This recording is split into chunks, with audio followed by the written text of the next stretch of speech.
Nous avons une mauvaise mentalité. Je dis bien, nous avons une mauvaise mentalité.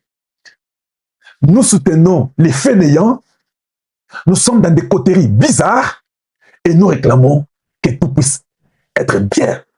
Comment? Vous êtes des magiciens ou quoi? J'aimerais savoir. Vous êtes des magiciens ou quoi? Mais c'est quoi? Qu'est-ce qui vous arrive dans vos têtes là?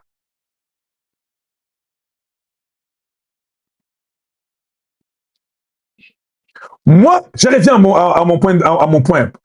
à mon sujet.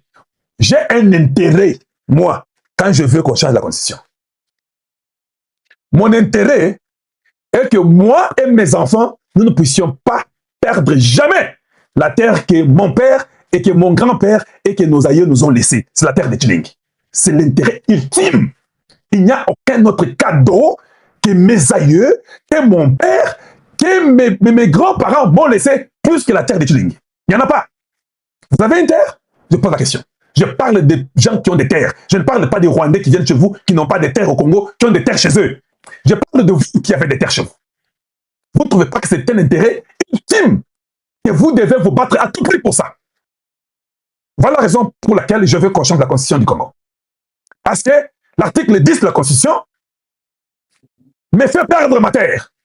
Si je pars pour me débrouiller en Amérique et que je devenais américain, par intérêt de bien m'intégrer dans la société américaine.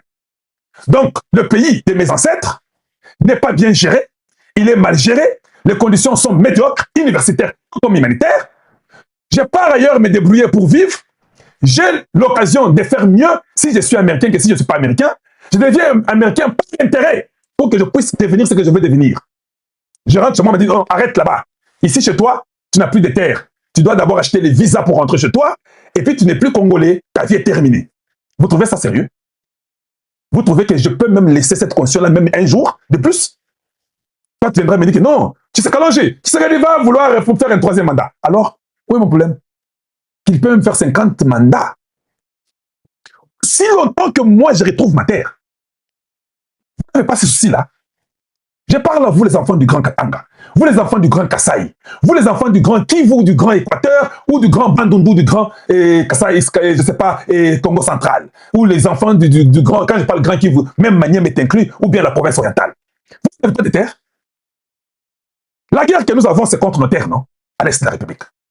Comment vous ne pouvez pas, vous tous, comprendre que nous devons d'abord dire non, on a besoin de réclamer d'abord nos terres. Ça, c'est plus que la Constitution, vous ne pensez pas? Ça, c'est plus que la loi fondamentale. La loi fondamentale vient après vos terres.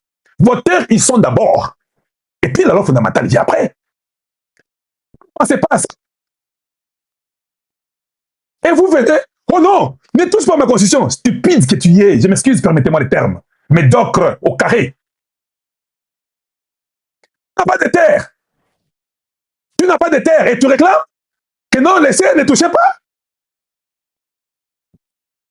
Toi, tu peux dire que non, mais tu sais, moi, je n'ai jamais voyagé sur le Congo. Qui t'a dit que ton fils ne voyagera pas demain? Qui t'a dit que ta fille ne sera pas épousée par un étranger ou un Américain qui prendra ta fille et elle partira? Cette fille-là perdra la terre, c'est comme ça?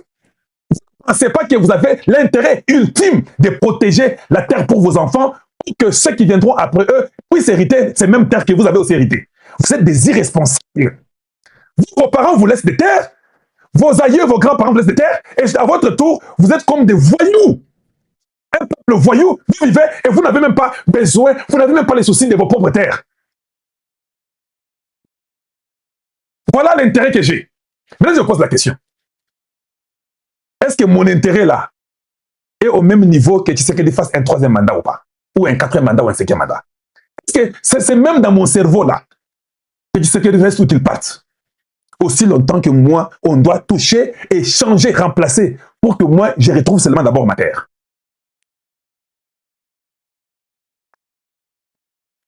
Je peux continuer? Maintenant, quand je vais retrouver ma terre là, devrais-je donner à ceux qui nous ont tués et détruit la nationalité? Je te pose la question. Je suis en train de vous parler maintenant dans les termes d'un Moulongeshi. Maintenant que tu retrouveras ta terre et qu'on changera, on remplacera l'article 10. Je te pose la question. Quand on la remplace, on te redonne ta terre. Donneras-tu la nationalité congolaise aux Rwandais? Je te pose la question. Pourquoi ça vous étonne quand je dis que les Rwandais ne seront jamais congolais, on leur donnera jamais la nationalité congolaise? Pourquoi ça vous trouve? Il faut que je vienne expliquer ça pour que vous puissiez bien comprendre. Vous ne pouvez pas saisir quand Kalonji dit on ne peut pas donner la nationalité congolaise aux Rwandais spécifiquement, même la résidence permanente. Parce que j'ai vu ce qu'ils ont fait chez nous. Pourquoi je peux être aussi bête pour encore donner aux mêmes personnes qui ont violé nos parents, nos mamans, qui nous ont détruits, qui nous ont tués? Pourquoi je leur donnerai la nationalité congolaise? Il faut que je dise ça pour que vous puissiez saisir ça. Donc, et si nous avons les mêmes problèmes avec nos frontaliers, est-ce que devrions-nous donner notre nationalité à tous les pays qui nous entourent? Voilà pourquoi je suis clair, je répète. Tous les pays qui nous entourent, les 9 pays, n'ont pas le droit de devenir congolais. Parce qu'ils envient notre terre. Ils envient nos terres. Spécifiquement les Rwandais avec tout ce qui est arrivé pendant 30 ans. Un Rwandais ne peut devenir congolais. Je ne peux pas laisser ma terre de Tchilingé à un peuple qui nous détruit. Et puis je vais dire que non, tu peux un jour devenir congolais. Pourquoi? Suis-je bête pour réfléchir comme ça? Non, vous ne saisissez pas ça. Pouvez-vous aimer la vidéo, bien-aimé? Ce que nous faisons, nous le faisons pas par sentiment. Même quand nous venons, nous disons là, ah, il dit ça, il est sentimental, non, il est émotionnel. Non, ce sont des vérités que tout Congolais devrait savoir. Et ceux-là qui pensaient que nous changeons la constitution pour que ce qui reste, vous devez changer votre façon de faire les choses. Bien sûr que s'ils nous aident à retrouver nos terres, il sera récompensé. Vous pouvez les garder autant que vous voulez, je m'en fous. Mais j'ai retrouvé les trésors perdus. C'est ça que moi j'ai besoin. Je retrouve mon trésor perdu. Je peux seulement dire, la question que je vais vous poser, allez-vous donner à la personne qui vous a fait retrouver votre trésor perdu? Pendant 30 ans, votre trésor, vous n'aviez aucune autorité, vous n'aviez rien.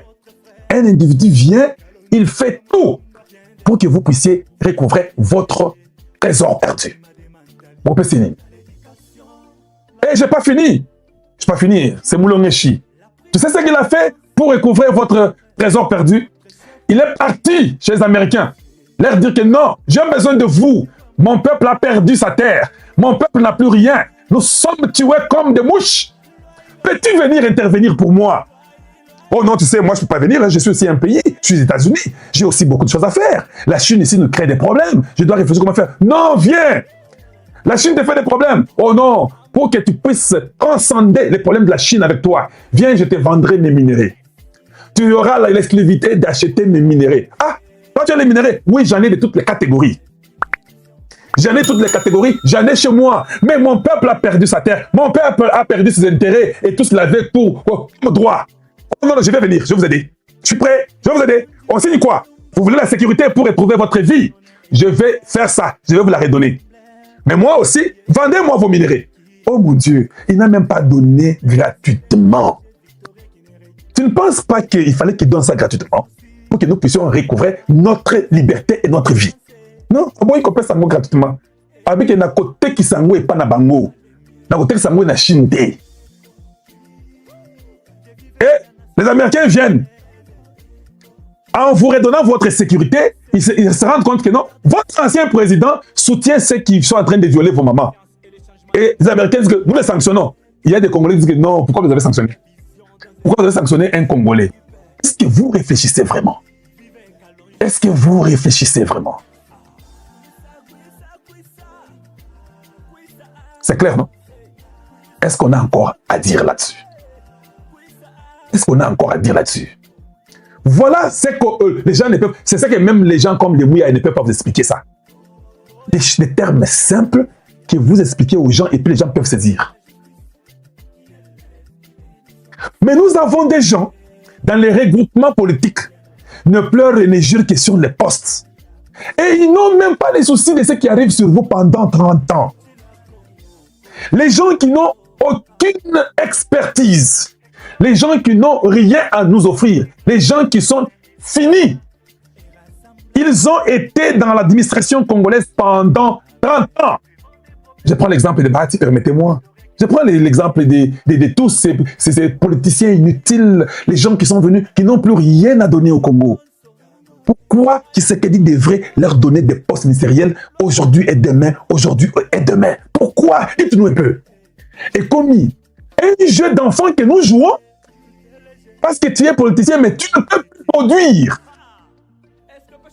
Voilà pourquoi je suis venu vous dire. Tshisekedi doit créer sa propre classe politique. Parce que j'ai compris que la classe politique qui est au Congo, c'était une classe de médiocres. Nous sommes où nous sommes aujourd'hui, c'est à cause d'eux. Merci Michou, c'est très gentil, thanks, j'apprécie. Nous sommes où nous sommes aujourd'hui, c'est à cause d'eux. Et tout le monde le sait, que le Congo a perdu ses terres, le Congo a perdu sa notoriété, c'est à cause d'eux. Ils craignaient Kagame même là où il marchait. Même les toilettes que Kagame utilisait, ils en avaient peur. Ils étaient des hypocrites. Ils jouaient double jeu. Leur origine était le Rwanda. Vous faites les débats. Dans leurs débats, ils soutiennent ceux qui vous oppressent. Ils étaient flatteurs et esclaves de leurs bourreaux. Quand Kalonji vient, il vous dit, bah, écoutez, vous savez quoi? On met fin à ça. Oh non, mais tu crois, Kalonji, qu'est-ce que tu penses, toi? Toi, tu es orgueilleux. Est-ce que mon orgueil a à voir avec la nation congolaise? Si mon orgueil peut aider le Congo à se retrouver dans sa position qu'il fallait, alors prends mon orgueil comme étant une victoire pour toi. Si mon orgueil peut réveiller les Congolais pour qu'ils aient le patriotisme de leur nation, accepte mon orgueil. Ou tu es seulement un menteur, tu es seulement une poule mouillée. Et tu es en train seulement de mentir sur le comportement de Kalonji. Le comportement de Kalonji ne peut pas refuser que tu sois nationaliste et que tu sois patriote.